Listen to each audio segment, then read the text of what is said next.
নমস্কার নমস্কার নমস্কার নমস্কার নমস্কার নমস্কার আপনাদের সবাইকে সবাইকে সবাইকে নমস্কার জানাচ্ছে আপনাদের সৌমিত্র বসু। সবাইকে অজস্র শুভকামনা জানাচ্ছে, সবাইকে স্বাগত জানাচ্ছে আজকের এই শরণাগত অনুষ্ঠানে এবং সবাইকে শুভ সকাল জানাচ্ছে। শুভ হোক, শুভ হোক, সকলের শুভ হোক, সকলের কল্যাণ হোক, মঙ্গল হোক, সকলের ভালো হোক, সকলের ভালো হোক, সকলের ভালো হোক, সকলের ভালো হোক। আজকে অনেকগুলো কারণে খুব বিশেষ দিন, তার মধ্যে একটি লাল বাল পাল এই নামে, মানে আমাদের স্বাধীনতা আন্দোলনে এই তিনজন মানুষ, তাদের মধ্যে একজন হচ্ছেন দেশনেতা বিপিন চন্দ্র পাল। বিপিন চন্দ্র পাল আজকে তার দেহ রক্ষা করেছিলেন 1932 খ্রিস্টাব্দে আজকের তারিখে। আর একজন খুব বড় মাপের একজন সমাজ সংস্কারক মতিলাল শীল, তিনি প্রয়াত হয়েছিলেন 19 শতকের খুব বড় মাপের একজন দানবীর। তিনি 1854 খ্রিস্টাব্দে আজকের তারিখে প্রয়াত হয়েছিলেন। আর ব্রহ্মচারী স্বর্গীয় নগেন্দ্রনাথ গোস্বামী, তার তিরোভাব দিবসও আজকেই। এবারে বেণীমাধব শীলের পঞ্জিকা অনুযায়ী আজকের দিনটার কথা বলি। আজকে 5ই জ্যৈষ্ঠ 1432, ইংরেজির 20 মে 2025, মঙ্গলবার। আজ অষ্টমী। সূর্যোদয়ের সময় ভোর 4:58, সূর্যাস্তের সময় সন্ধে 6:10। নক্ষত্র ধনিষ্ঠা। আজকে জন্মে কুম্ভ রাশি, শূদ্রবর্ণ, মতান্তরে বৈশ্যবর্ণ, রাক্ষসগণ। আমাদের হোয়াটসঅ্যাপে চিঠি পাঠাবার নাম্বার 9831922927। চিঠির গোড়ায় অতি অবশ্যই SG লিখতে হবে, সে তো আপনারা সকলে জানেন। এবারে আজকের অনুষ্ঠান সম্পর্কে বলি। প্রথমে পুরাণ চিরন্তন আমরা দীক্ষা নিয়ে কথা বলছিলাম, এবং দীক্ষার সঙ্গে দীক্ষা আসলে একটা পুনর্জন্ম। দীক্ষা একটা নতুন জন্ম নেয়, যিনি দীক্ষিত হন তিনি একটা নতুন জন্ম নেন। অশ্বমেধ যজ্ঞের সময় যুধিষ্ঠির দীক্ষিত হচ্ছেন এবং তিনি নতুন জন্ম নিচ্ছেন। সেই নতুন জন্ম কেমন করে নিচ্ছেন, তার পোশাকের মধ্যে দিয়ে সেই নতুন জন্ম কিভাবে সূচিত হচ্ছে, সেই সমস্ত কথা শোনাচ্ছিলাম আপনাদের। আরো একটু স্পষ্ট করবার চেষ্টা করব। তারপরে চলে যাব স্বামী বিবেকানন্দের রচনা থেকে পাঠ এই পর্বে, কর্মজীবনে বেদান্ত। এই প্রবন্ধের খানিকটা অংশ পড়ে শুনিয়েছিলাম, আরো খানিকটা অংশ পড়ে শোনাবো। তারপর ঠাকুর শ্রী রামকৃষ্ণ পরমহংসদেবের কথামৃত থেকে পড়ে শোনাবো স্বামী গোকুলানন্দজির মানসিক চাপ জয় করবার উপায় নিয়ে তার যে ছোট গ্রন্থটি আছে, সেখান থেকে পড়ে শোনাবো।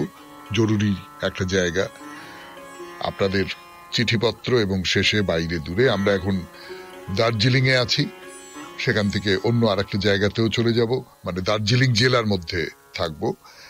92.7 বিগ FM এ শরণাগত অনুষ্ঠান শুনছেন। এবারে পুরাণ চিরন্তন, দীক্ষার কথা। আমি আছি আপনাদের সঙ্গে, আপনাদের সৌমিত্র বসু। এইবারে শুরু করছি কথা, দীক্ষার কথা, পুরাণ চিরন্তন এই পর্বে 92.7 বিগ FM এ শরণাগত অনুষ্ঠানে। তো এই যে ঐতরেও বলছে, বাসই হচ্ছে গর্ভধৃত দীক্ষিত ব্যক্তির উল্লস স্বরূপ। মানে দীক্ষিত ব্যক্তি যদি গর্ভধৃত ভ্রূণ হন, তাহলে উল্ল হলো সেই ভ্রূণকে যে ঘিরে রয়েছে যে চামড়াটা, ভ্রূণের যে চামড়াটা সেইটা, এবং তারপরে তার বাইরের যে চামড়া। এই যুধিষ্ঠির তিনি একটা ক্ষৌম পরিধান করে আছেন, তার উপরে একটা কৃষ্ণা জিন আছেন, এবং তারপরে ক্ষৌমবাস, মানে প্রথমে জরায়ু, তারপরে উল্ল, সেই জরায়ুকে ঘিরে আছে যেটা, এবং তার মধ্যে ভ্রূণ। তো যুধিষ্ঠিরেরও যেন এইরকম করে নতুন করে জন্ম হলো।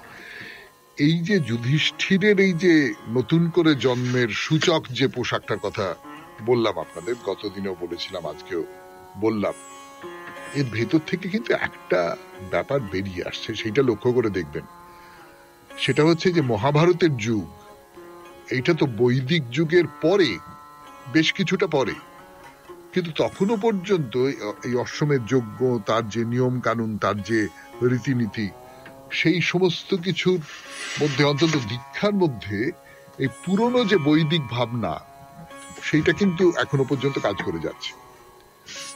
আস্তে আস্তে এই দীক্ষার ভাবনা পাল্টে যাবে, সে তো হবেই, সময়ের সঙ্গে সঙ্গে সবটা পাল্টে যাবে। কিন্তু একটা ব্যাপার খেয়াল করে দেখবেন, আপনারা যারা ব্রাহ্মণ সন্তান, ব্রাহ্মণ পরিবারে জন্মেছেন, আপনাদের যাদের পৈতে হয়েছে, সোজা কথায় যদি আমি একেবারে লৌকিক ভাষায় বলি, পৈতে হয়েছে, উপনয়ন হয়েছে, সেই উপনয়নের যে সংস্কার, আমাদের তো 10টা সংস্কারের মধ্যে দিয়ে আমাদের যেতে হয়, উপনয়নের যে সংস্কার, তার মধ্যে এই বৈদিক যে নিয়ম কানুনগুলো, সেইগুলো খুব থেকে গেছে। উপনয়ন মানে কি? উপনয়নের অন্য নাম হচ্ছে গায়ত্রী দীক্ষা। এবং এই যে গায়ত্রী দীক্ষা, এর মধ্যে দিয়েই ব্রাহ্মণ, ক্ষত্রিয়, বৈশ্যের জীবনের প্রথম সামাজিক সংস্কারের দীক্ষা, যেখানে তারা শূদ্র থেকে ব্রাহ্মণ হলো, দ্বিজত্বে উপনীত হলো। দ্বিজ মানে দ্বিতীয়বার জন্ম হলো যার। প্রথমবার জন্ম ছিল এমনি জন্ম, তারপর যখন পৈতে হলো তখন তার দ্বিতীয় জন্ম হলো, সে দ্বিজ হলো। এমনিতে যেটা ছিল সেটা হচ্ছে যে পৈতে যখন হলো সেটা হচ্ছে তুই ছাত্র হলে, অর্থাৎ এইবার তুমি ব্রহ্মচর্য পালন করবে। তো অন্যান্য যে দীক্ষাগুলো রয়েছে সেইখানে তোমাকে ইন্দ্রিয় সংযম করতে হবে, মাটিতে শুতে হবে, ফলমূল আহার করতে হবে, উপবাস করতে হবে, এগুলো করতে হয়। কিন্তু উপনয়নের সময় এগুলো এমন একটা সংস্কারে পরিণত হয়েছে যেটা গুরুগৃহে লেখাপড়া শুরু করবার পরেও বহুদিন ধরে চালিয়ে যেতে হয়। দীক্ষার কথা শুনছেন 92.7 বিগ এফএম এ শরণাগত অনুষ্ঠানে। আমি আছি আপনাদের সঙ্গে, আপনাদের সৌমিত্র বসু। আরো কথা বলবার জন্য ফিরে আসছি গানের পর। এইবারে কথা শুরু করছি, আমি আপনাদের সৌমিত্র বসু। 92.7 বিগ এফএম এ শুনছেন শরণাগত, আপাতত পুরাণ চিরন্তন। তো এই যে ব্রহ্মচারী কথাটা, ব্রহ্মচারী বললাম আমি, যে উপনয়ন হলো তারপর তোমাকে ব্রহ্মচারী হতে হবে, এটা হচ্ছে নিয়ম। তো এই ব্রহ্মচারী শব্দটা ঋগ্বেদের মধ্যে একটা মন্ত্রে এই শব্দটা পাওয়া গেছে, কিন্তু দশম মণ্ডলের এই যে ঋক, যার মধ্যে এই ব্রহ্মচারী শব্দটা পাওয়া গেছে, তার সেখানে কিন্তু কোনোভাবেই উপনয়নের কোনো ইঙ্গিত নেই। সেখানে ওই যে ব্রাহ্মণ উপনীত হয়েছেন, ব্রাহ্মণত্বে উপনীত হয়েছেন, তার কোনো ব্রহ্মচর্য ব্রতের কথা সেখানে বলা নেই। এমনকি উপনয়ন এই যে কথাটা, এই কথাটা ঋগ্বেদে তত স্পষ্ট করে বলাও নেই। ফলে উপনয়ন দীক্ষা বলতে কি বোঝায়, সেটা কেমন করে হবে না হবে, সেটাও সেখানে স্পষ্টত আসেনি। মানে খুব সোজা কথায় যেটা বলতে হয় সেটা হচ্ছে উপনয়ন শব্দটাই ঋগ্বেদে খুব পরিষ্কার করে বলা নেই। একটা ঋকের মধ্যে আছে উপনয়ন শব্দটার একটা আভাস আছে, কারণ সেই মন্ত্রটা, সেই ঋকটা, সেইটা উপনয়নের সময় বলতে হয়। তার মধ্যে সুন্দর পোশাক পরা, সুবাস, সুবেশ এক যুবক যজ্ঞীয় যুবকাষ্ঠের সঙ্গে একাত্ম হয়ে গেছে, এবং বলা হচ্ছে এই যুবককে দেব ভাবপ্রাপ্ত আচার্য ঋষিরা উন্নীত করেন। অর্থাৎ তার একটা উন্নয়ন হয়, তার একটা অন্য আর একটা জায়গায় যায় সে। এই যে উন্নয়ন্তী বলে একটা শব্দ ব্যবহার করা হচ্ছে, তং ধীরাসহ কবয়ঃ উন্নয়ন্তী স্বাধ্য মনসা দেবয়ন্তিয়া। এই উন্নয়ন্তী, এটাকে অনেকে মনে করেছেন যে উপনয়ন শব্দটা এর থেকে এসেছে, বা এর প্রতিশব্দ। তো এখানে উপনয়ন যখন দীক্ষা নেবে কেউ, তখন তার পোশাক আশাক কি হবে সেইটারও বর্ণনা রয়েছে। কিন্তু সেটা কিরকম না, সুন্দর বসন পরিধানে যুবকটি আসছে, তাকে ঘিরে আছে মেখলার বন্ধনী। সে যখন দ্বিতীয়বার জন্মগ্রহণ করবে তখনই তার মাহাত্ম্যের সূচনা হবে। মানে দীক্ষার মাধ্যমে তার দ্বিতীয় জন্ম বা নবজন্মের সূচনা হবে। তাহলে যে কোনো দীক্ষা নবজন্মের সূচনা করে। শেষ করলাম পুরাণ চিরন্তন আজকের মতো। 92.7 বিগ এফএম এ শরণাগত অনুষ্ঠান শুনছেন। এরপর স্বামী বিবেকানন্দের রচনা থেকে পাঠ, কর্মজীবনে বেদান্ত। স্বামী বিবেকানন্দের রচনা থেকে পাঠ, এই কর্মজীবনে বেদান্তর প্রথম পর্ব পড়ে শোনাচ্ছি আপনাদের, যতটা পড়ে শুনিয়েছিলাম তারপর থেকে। বিবেক সম্বন্ধে আমরা পরে আলোচনা করিব। তখন শিখিব জীবনের প্রতি মুহূর্তে আমাদের প্রতি কার্যে কিভাবে সদসৎ বিচার করিতে হয়, কিভাবে সত্যাসত্য নির্ধারণ করিতে হয়। আমাদের জানিতে হইবে পবিত্রতা ও একত্বেই সত্যের পরীক্ষা। যাহাতে একত্ব হয়, যাহাতে মিলন হয়, তাহাই সত্য। প্রেমই সত্য, কারণ উহা মিলন কারক। ঘৃণা অসত্য, কারণ উহা বহুত্বের ভাব আনে, পৃথক করে। ঘৃণাই তোমা হইতে আমাকে পৃথক করে, অতএব ইহা অন্যায় ও অসত্য, ইহা একটি বিভাজনী শক্তি, ইহা পৃথক করে, বিনষ্ট করে। প্রেমে মিলায়, প্রেম একত্ব সম্পাদক। তোমরা সকলে এক হইয়া যাও, মা সন্তানের সহিত একত্ব প্রাপ্ত হন, পরিবারগুলি নগরের সহিত একত্ব প্রাপ্ত হয়, এমনকি সমুদয় ব্রহ্মাণ্ড সকল প্রাণীর সহিত এক হইয়া যায়। কারণ প্রেমই বাস্তবিক অস্তিত্ব, প্রেমই স্বয়ং ভগবান, আর সবই প্রেমের বিভিন্ন বিকাশ, স্পষ্ট বা অস্পষ্ট রূপে প্রকাশিত। প্রভেদ কেবল মাত্রার তারতম্যে, কিন্তু বাস্তবিক সকলই প্রেমের প্রকাশ। অতএব দেখিতে হইবে আমাদের কর্মগুলি একত্ব সম্পাদক না বহুত্ব বিধায়ক। যদি বহুত্ব বিধায়ক হয় তবে ওইগুলি ত্যাগ করিতে হইবে, আর যদি একত্ব সম্পাদক হয় তবে ওইগুলি সৎ কর্ম বলিয়া জানিবে। চিন্তা সম্বন্ধেও এইরূপ। দেখিতে হইবে উহা বহুত্ব বিধায়ক বা একত্ব সম্পাদক। দেখিতে হইবে উহা আত্মায় আত্মায় মিলাইয়া দিয়া এক মহাশক্তি উৎপাদন করিতেছে কিনা। যদি তাহা করে তবে ঐরূপ ভাব গ্রহণ করিতে হইবে, যদি না করে তবে উহা পাপ ও চিন্তা বলিয়া পরিত্যাগ করিতে হইবে। বৈদান্তিক নীতিবিজ্ঞানের সার কথাই এই, উহা কোনো অজ্ঞেয় বস্তুর উপর নির্ভর করে না, অথবা উহা অজ্ঞেয় কিছু শিখায়ও না। কিন্তু সেন্ট পল যেমন রোমকগণকে বলিয়াছিলেন তেমনি বলে, যাহাকে তোমরা অজ্ঞেয় মনে করিয়া উপাসনা করিতেছ, আমি তাহার সম্বন্ধেই তোমাদিগকে শিক্ষা দিতেছি। আমি এই চেয়ারখানির জ্ঞান লাভ করিতেছি, কিন্তু এই চেয়ারখানিকে জানিতে হইলে প্রথমে আমার আমির জ্ঞান হয়, তারপর চেয়ারটির জ্ঞান হয়। আত্মার ভিতর দিয়াই চেয়ারটি জ্ঞাত হয়। এই আত্মার মধ্য দিয়াই আমি তোমার জ্ঞান লাভ করি, সমুদয় জগতের জ্ঞান লাভ করি। অতএব আত্মাকে অজ্ঞাত বলা প্রলাপ মাত্র। আত্মাকে সরাইয়া লও, সমুদয় জগতে উড়িয়া যাইবে। আত্মার ভিতর দিয়াই সমুদয় জ্ঞান আসে, অতএব ইহাই সর্বাপেক্ষা অধিক জ্ঞাত। ইহা তুমি, যাহাকে তুমি আমি বলো। তোমরা ভাবিয়া আশ্চর্য হইতে পারো যে আমার আমি আবার তোমার আমি হইবে কি রূপে। তোমরা আশ্চর্য বোধ করিতে পারো এই শান্ত আমি কি রূপে অনন্ত অসীম হইবে। কিন্তু বাস্তবিক তাই। শান্ত আমি গল্প কথা মাত্র, সেই অনন্তের উপর যেন একটা আবরণ পড়িয়াছে, আর উহার কতকাংশ এই আমি রূপে প্রকাশিত হইতেছে, কিন্তু উহা বাস্তবিক সেই অনন্তের অংশ। বাস্তবিক পক্ষে অসীম কখনো সসীম হন না, সসীম কথার কথা মাত্র। অতএব সেই আত্মা নর নারী বালক বালিকা এমনকি পশু পক্ষী সকলেরই জ্ঞাত। তাহাকে না জানিয়া আমরা ক্ষণকালও জীবন ধারণ করিতে পারি না। সেই সর্বেশ্বর প্রভুকে না জানিয়া আমরা একটি নিঃশ্বাস ফেলিতে বা জীবন ধারণ করিতে পারি না। আমাদের গতি, শক্তি, চিন্তা, জীবন সকলই তাহার দ্বারা পরিচালিত। বেদান্তের ঈশ্বর সর্বাধিক জ্ঞাত, কখনো কল্পনা প্রসূত নন। শুনলেন স্বামী বিবেকানন্দের রচনা থেকে পাঠ, কর্মজীবনে বেদান্ত প্রথম পর্ব।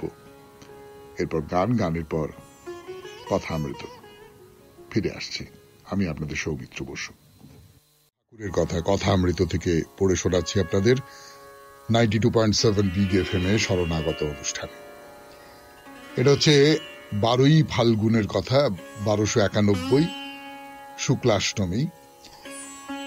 ওই দক্ষিণেশ্বর মন্দিরের উত্তর পূব দিকে লম্বা বারান্দা, সেখানে ঠাকুর বসে বসে কীর্তন শুনছেন।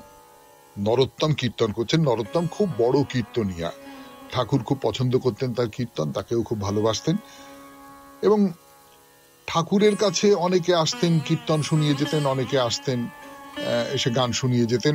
এই তো আমরা অহরহই দেখছি যে ঠাকুর তার তার তার তার যে ধর্ম, তার যে আধ্যাত্মিক ভাব, তার সঙ্গে মিলে যায় নানান রকমের শিল্প, নানান রকমের সঙ্গীত, এই সমস্ত কিছু মিলে যায়, সেই সমস্ত আমরা দেখছি। তো ঠাকুর দেখছেন, সেই সঙ্গে সঙ্গে আরো ভক্তরা রয়েছেন, নরেন্দ্র রাখাল, বাবুরাম ভবনাথ, সুরেন্দ্র, গিরীন্দ্র, বিনোদ হাজরা, রামলাল ইত্যাদি ইত্যাদি অনেকে রয়েছেন, আরো আসছেন, এসে প্রণাম করছেন, বসছেন। তো শ্রীকৃষ্ণের গোচারণে আসতে দেরি হচ্ছে। তো কোন রাখাল বলছেন যে মা যশোদা আসতে দিচ্ছে না। তো বলাই রোগ করে বলছেন, আমি শিঙা বাজিয়ে কানাইকে আনবো। বলাইয়ের অগাধ প্রেম। এই সব শুনতে শুনতে শুনতে শুনতে ঠাকুর একেবারে ভাবাবিষ্ট হয়ে পড়ছেন। তো এই গান শুনছেন, সবাই কীর্তন শুনছেন। হঠাৎ ঠাকুর নরেন্দ্রের দিকে তাকালেন। নরেন্দ্র কাছেই বসেছিলেন। ঠাকুর দাঁড়িয়ে উঠলেন, দাঁড়িয়ে উঠে সমাধিস্থ হয়ে গেলেন। নরেনের জানু এক পা দিয়ে স্পর্শ করে দাঁড়িয়ে আছেন খানিকক্ষণ, তারপর আবার বসলেন। নরেন্দ্র ওই সভা থেকে উঠে গেলেন। কীর্তন চলছে। তো শ্রীরামকৃষ্ণ বাবুরামকে আস্তে আস্তে বললেন, ঘরে ক্ষীর আছে, নরেন্দ্রকে দিয়ে যা। কি হয়েছিল ঠাকুরের? হঠাৎ কি হলো তার ওরকম করে?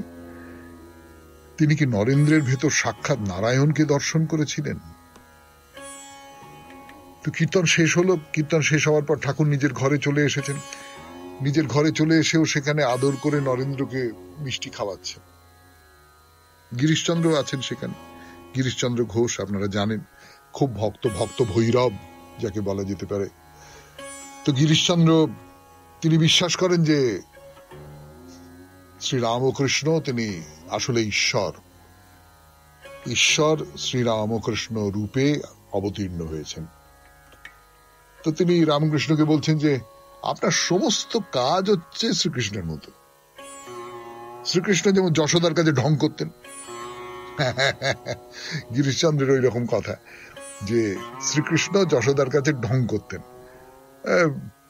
হামা দিয়ে দিয়ে পালাচ্ছেন, এই করছেন সেই করছেন, দুষ্টুমি করছেন, নানান রকম বাচ্চারা যেরকম দুষ্টুমি করে সেই রকম সব করছেন। আপনিও সেই রকম সাধারণ মানুষের মতন করে হাবভাব করেন। তো ঠাকুর উত্তরে কি বলছেন বলবার জন্য ফিরে আসছি গানের পর। 92.7 বিগ এফএম এ শরণাগত অনুষ্ঠানে শুনছেন কথামৃত থেকে পাঠ। কথামৃত থেকে পাঠ করে শোনাচ্ছি আপনাদের 92.7 বিগ এফএম এ শরণাগত অনুষ্ঠানে। তো গিরিশচন্দ্র বলেছেন যে আপনি সমস্তটা কৃষ্ণের মতন, আর কৃষ্ণ যেরকম যশোদার সামনে ঢং করেন আপনিও সেরকম ঢং করেন। তো শ্রীরামকৃষ্ণ বলছেন, হ্যাঁ, শ্রীকৃষ্ণ যে অবতার, নরলীলায় এরকম হয়। এদিকে গোবর্ধন গিরি ধারণ করেছিলেন, আর নন্দের কাছে গিয়ে দেখাচ্ছেন পিঁড়ে বয়ে নিয়ে যেতে কষ্ট হচ্ছে। তো ঠাকুরও তাই। ঠাকুরও একদিকে তার অপূর্ব বিভূতি, অপূর্ব ক্ষমতা, অপূর্ব শক্তি, অন্যদিকে আবার তিনি ক্যান্সারে আক্রান্ত, কষ্ট পাচ্ছেন, শরীরের কষ্ট পাচ্ছেন, এই সমস্তটা নিয়েই অবতার যখন হয়েছেন তখন তো মানুষের যে বৈশিষ্ট্যগুলো, মানুষের মানব দেহের যে দাবি, সেই দাবিগুলো তো মানতে হবে। তো নরেন্দ্রকে গান গাইতে বলছেন। নরেন্দ্র গান গাইছেন। কি গান? নিবিড় আধারে মাতর চমকে ও রূপ রাশি, তাই যোগী ধ্যান ধরে হয়ে গিরি গুহাবাসী, অনন্ত আধারে কোলে মহানির্বাণ হিল্লোলে, চিরশান্তি পরিমল অবিরল যায় ভাসি। এই গাইছেন। গাইছেন সমাধি মন্দিরে ওমা কে তুমি কো একা বসি। অমনি ঠাকুর একেবারে বাহ্যশূন্য হয়ে পড়লেন, সমাধিস্থ হয়ে পড়লেন। তো অনেকক্ষণ পরে সমাধি ভঙ্গ হয়েছে। ভক্তেরা ঠাকুরকে আহারের জন্য আসনে বসিয়েছেন। তা এখনো ভাবের আবেশ রয়েছে। ভাত খাচ্ছেন, দু হাতে করে ভাত খাচ্ছেন। ভবনাথকে বলছেন যে তুই খাইয়ে দে, খাইয়ে দে। নিজে খেতে পাচ্ছেন না, এলোমেলো হয়ে যাচ্ছে, মুখ থেকে পড়ে যাচ্ছে। ভবনাথ খাইয়ে দিচ্ছেন। এইসব চলছে। আরো সব গান হচ্ছে। নরোত্তম তারা ঘরে বসে আছেন, তারা গান গাইছেন। নদে টলমল টলমল করে গৌর প্রেমের হিল্লোলে রে। তো ঠাকুর বলছে তার সঙ্গে ওইটা বলতে হয়, যাদের হরি বলতে নয়ন ঝরে তারা তারা দুভাই এসেছে রে। যারা মার খেয়ে প্রেম যাচ্ছে তারা তারা দুভাই এসেছে রে। যারা আপনি কেঁদে জগৎ কাঁদায় তারা তারা দুভাই এসেছে রে। যারা আপনি মেতে জগৎ মাতায় তারা তারা দুভাই এসেছে রে। যারা আচণ্ডালে কোল দেয় তারা তারা দুভাই এসেছে রে। আর এটাও গাইতে হয়, গৌর নিতাই তোমরা দুভাই পরম দয়াল হে প্রভু, আমি তাই শুনে এসেছি হে নাথ। তোমরা নাকি আচণ্ডালে দাও কোল, কোল দিয়ে বলতে বলো হরিবোল হরিবোল হরিবোল হরিবোল। তা ঠাকুর নরেন্দ্রকে নানান রকম উপদেশ দেন, কিন্তু সেই উপদেশের কথা আজকে আর বলবার সময় নেই। আজকের মতো কথামৃত এই পর্যন্ত। এরপরে গানের পর স্বামী গোকুলানন্দজির রচনা থেকে পাঠ, মানসিক চাপ জয় করবার উপায়। ফিরে আসছি, আমি আপনাদের সৌমিত্র বসু। 92.7 বিগ এফএম এ শরণাগত অনুষ্ঠানে কথামৃত শুনলেন। এবার স্বামী গোকুলানন্দের রচনা থেকে পাঠ, মানসিক চাপ জয় করার উপায়। সেই সম্পর্কে স্বামী গোকুলানন্দ এ শ্রেণীর মানুষের বৈশিষ্ট্য এবং বি শ্রেণীর মানুষের বৈশিষ্ট্য নিয়ে কথা বলেছেন। এইবারে তারপরে কি বলছেন সেটা দেখা যাক। এ শ্রেণীভুক্ত আর বি শ্রেণীভুক্ত মানুষদের মধ্যে তুলনা করতে গিয়ে ডক্টর ফ্রিডম্যান ও ডক্টর রোজেনম্যান উভয় দলের মানুষেরই চারিত্রিক বৈশিষ্ট্যের একটা তালিকা দিচ্ছেন। প্রথমত, এ শ্রেণীভুক্তদের ক্ষেত্রে দেখা যায় দ্রুত কথা বলার অভ্যাস, অবিরাম দ্রুত গতিতে খাওয়া, দৃশ্যতই অধৈর্য, সর্বদা তাড়াহুড়ো, সময় নেই ভাব, একই সঙ্গে একাধিক কাজ ভাবা এবং করা, কথাবার্তা চলাকালীন অন্যদের ছাপিয়ে ওঠার বা দাবিয়ে রাখার সক্রিয় চেষ্টা, আলোচনার বিষয়বস্তুকে নির্ধারণ করার ও অন্যদের কথাবার্তা চলাকালীন নিজের ভাবনাতেই মশগুল থাকার প্রচেষ্টা, আরাম অবসরের সময়ে কর্মহীন থাকার কারণে একটা অদ্ভুত অপরাধ বোধ, ভাবটা এরকম, এভাবে কাজ না করে বসে থাকাটা কি ঠিক হচ্ছে, চিত্তাকর্ষক জিনিস অধিকারের জন্য অধিক আগ্রহ কিন্তু নিজে চিত্তাকর্ষক হয়ে ওঠার সময় অভাব, অর্থাৎ কিভাবে কাজ হাসিল করতে হবে সে ব্যাপারে গভীর মনোযোগ, কিন্তু কিভাবে মানুষ হিসেবে আরো উন্নত সুমহান হয়ে ওঠা যায় সে বিষয়ে কোনো ধ্যান ধারণাই নেই। একমাত্র লক্ষ্য মানুষকে দিয়ে কাজ করিয়ে নেওয়া, কিন্তু অন্যান্য মানুষের জন্য দয়া মায়া সমবেদনার চিহ্ন মাত্র নেই। অদ্ভুত কিছু শারীরিক স্নায়বিক অঙ্গভঙ্গি করা, যেমন হাত মুষ্টিবদ্ধ করা, দাঁতে দাঁত ঘষা ইত্যাদি। এই সমস্ত বৈশিষ্ট্যের অধিকারী ব্যক্তিরা হৃদরোগে আক্রান্ত হন বেশি। এর বিপরীতে দেখা যাক বি শ্রেণীভুক্ত মানুষের বৈশিষ্ট্যগুলো। সময় নিয়ে কোনো গেল ভাব নেই, নেহাত প্রয়োজন না হলে নিজের কীর্তি কাহিনীকে ফলাও করার কোনো ঝোঁক এদের নেই। অর্থাৎ যদি কেউ জানতে চায় তবে অবশ্যই এই বি শ্রেণীভুক্তরা তাদের কীর্তি কাহিনীর কথা বলবেন, কিন্তু অকারণে নিজের কীর্তি কাহিনীকে জাহির করার বা তা নিয়ে গর্ব করার প্রবৃত্তি এদের থাকে না। খেলাধুলা আনন্দ বিশ্রামের জন্য জীবন, নিজের ক্ষমতা জাহির করার জন্য নয় এমন বিশ্বাস, অনর্থক অপরাধ বোধ ছাড়াই অবসর বিনোদনের ক্ষমতা, কোন রকম উত্তেজনা সংক্ষুব্ধতা ছাড়াই কাজ করার ক্ষমতা। যদিও এ শ্রেণীভুক্ত ব্যক্তিত্বরা দাবি করতে পারেন যে তারাই আসল কর্মযোগী, কিন্তু যে সমস্ত বৈশিষ্ট্যের কথা বলা হলো তার আলোকে বিচার করলে দেখি সত্যিকারের কর্মযোগী সব কাজই করেন শান্ত সমাহিত ভাবে। স্বামী বিবেকানন্দ বলছেন, আমরা যত ধীর স্থির হব, আমাদের স্নায়ুগুলো যত শান্ত অচঞ্চল রইবে, আমরা তত বেশি ভালোবাসতে পারব এবং তত ভালো হবে আমাদের কাজকর্ম সব। শুনলেন স্বামী গোকুলানন্দের রচনা থেকে পাঠ। 92.7 বিগ এফএম এ শরণাগত অনুষ্ঠানে এবার গান, গানের পর আপনাদের চিঠিপত্র। 92.7 বিগ এফএম এ শরণাগত অনুষ্ঠানে এইবারে চিঠি রুবি বন্দ্যোপাধ্যায়ের চিঠি, লিখেছেন গড়িয়া গার্ডেন্স থেকে। পড়ে শোনাই। চারদিকের কুহেলি জালে আর বিষ ও বাষ্পে আটকে আছে পৃথিবী। দুর্নিবার লোভ আকাঙ্ক্ষায় মাটি হয়ে আছে রুধির ও সিক্ত। ক্ষমতা ক্রমশ গ্রাস করছে মানুষকে। তবে এরই মধ্যে আশার স্বপ্নের দ্বীপকে সহস্র হাত দিয়ে আগলে রাখতে হবে। সকলের মধ্যেই সকলের বাস। নতুন বছরে এই বোধ বিশ্বাস উপ্ত হোক অন্তরে। কুরুক্ষেত্র যুদ্ধ শেষে শোক সন্তপ্ত যুধিষ্ঠির অর্জুনকে বলেন, ক্ষত্রিয়াচার পৌরুষ ও ক্রোধকে ধিক, যার ফলে আমাদের এই বিপদ হয়েছে। আমাদের জয় হয়নি, দুর্যোধনেরও জয় হয়নি। তাকে বধ করে আমাদের ক্রোধ দূর হয়েছে, কিন্তু আমি শোকে বিদীর্ণ হচ্ছি। বীর অর্জুনের জন্ম হোক এ দেশে, কিন্তু যুধিষ্ঠিররাও জন্ম নিক এ দেশে।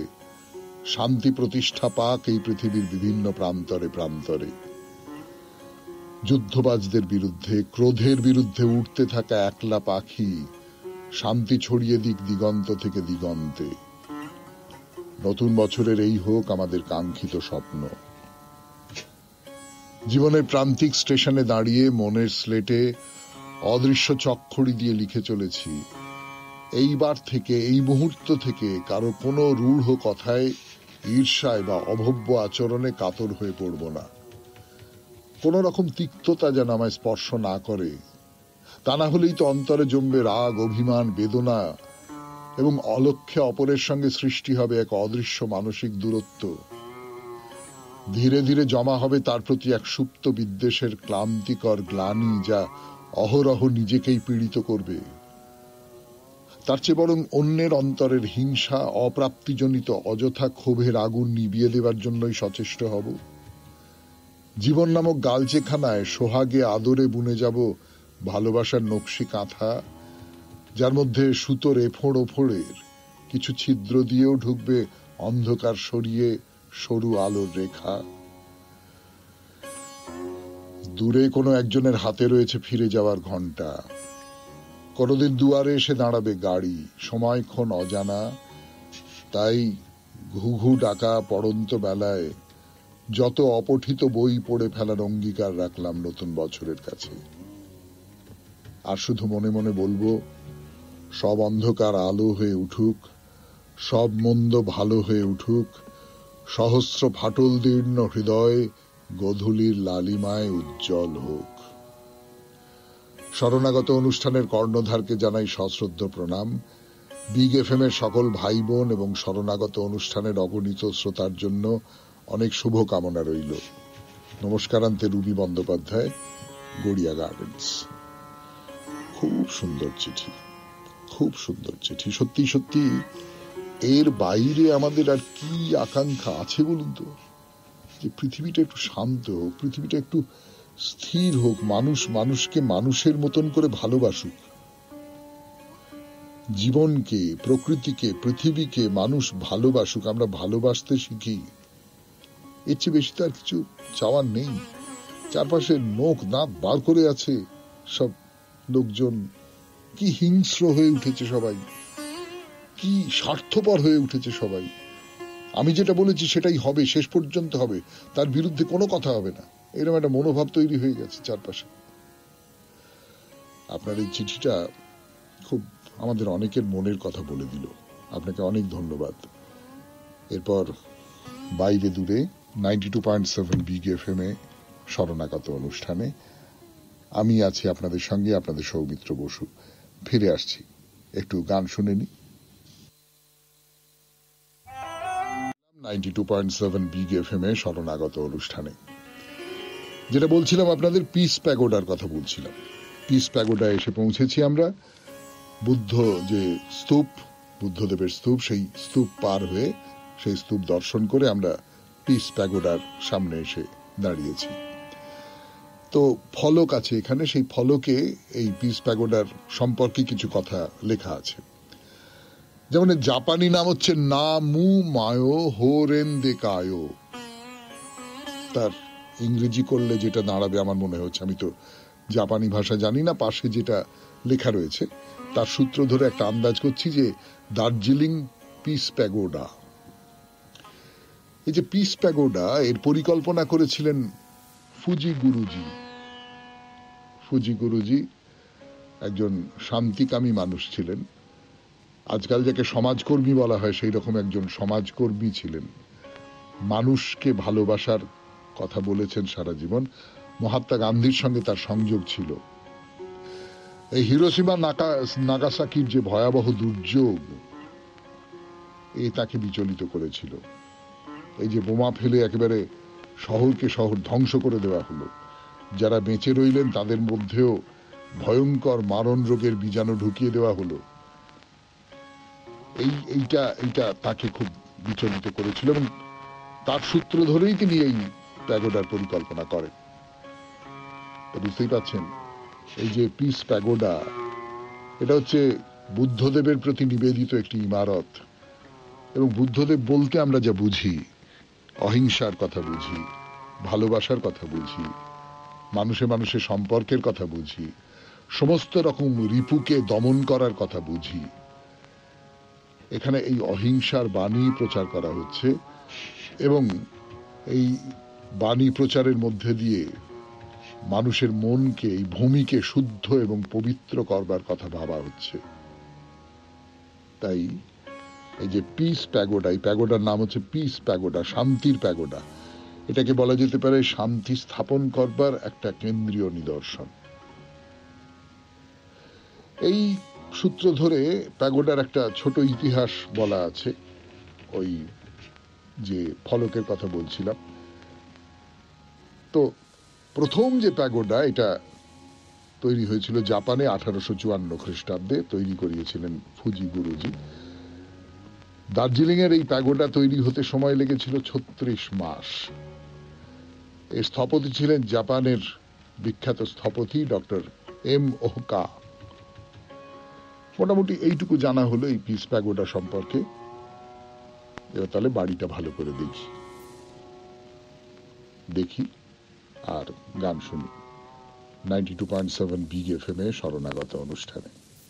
তারপরে আবার বলবো এই পিস প্যাগোডার কথা। গানের পর যেটা বলছিলাম যে এই যে পিস প্যাগোডা, এটি তৈরি করিয়েছিলেন জাপানের বিখ্যাত স্থপতি ডক্টর এম ওহকা। ভালো করে এবার বাড়িটা দেখি। 92.7 বিগ এফএম এ শরণাগত অনুষ্ঠান শুনছেন বাইরে দূরে দার্জিলিং এর পিস প্যাগোডার কথা। এই যে বাড়ি শব্দটা ব্যবহার করলাম, এটা কিন্তু ভুল করে নয়, সত্যি সত্যি বাড়ি বলেই সম্বোধন করতে ইচ্ছে করছে একে। বাড়ি শব্দটাই ব্যবহার করতে ইচ্ছে করছে, কারণ এটাকে দেখতে খানিকটা ওই এমনি একটা সাধারণ আটপৌরে বাংলো বাড়ির মতোই লাগে। একটা দোতলা বাড়ি এবং সেই সাদা বাড়ি, সাদা রঙের, একেবারে ঝকঝকে সাদা রঙের বাড়ি। তার মধ্যে অনেকগুলো বর্ডার আছে, খানিকটা বলতে পারেন মেরুনের দিকে ঢলে পড়া লাল রঙের বর্ডার। দোতলা ছাদের দিকটা, মানে দোতলা পার হয়ে যে ছাদ, সেইখানে অল্প একটু উঁচু মতো প্যাগোডার ধরন আনা হয়েছে, কিন্তু প্যাগোডা বলতে যেটা আমাদের চোখের সামনে ভাসে সেইটা না। এমনিতে ওই যে যেটা বলছিলাম আপনাদের, যে একটা সাদা রঙের সিঁড়ি পার হয়ে চলে এলেন, সেটা পার হয়ে একটা বাগান আছে, সুন্দর একটা বাগান আছে। সে তো আপনাদের আগেই বলেছি, আগের দিনও বলছিলাম যে জাপানিরা বাগান খুব পছন্দ করেন, ফুল খুব পছন্দ করেন। এখানে ওরকম সুন্দর একটি বাগান আছে। বাগানটা পার হয়ে এই যে বাড়ি, সেই বাড়ির ভেতরে প্রবেশ করতে গেলে দেখব দুপাশে দুই সিংহ থাবা পেতে বসে আছে আমাদের অভ্যর্থনা করবার জন্য। সিংহ তেজের প্রতীক, বীরত্বের প্রতীক।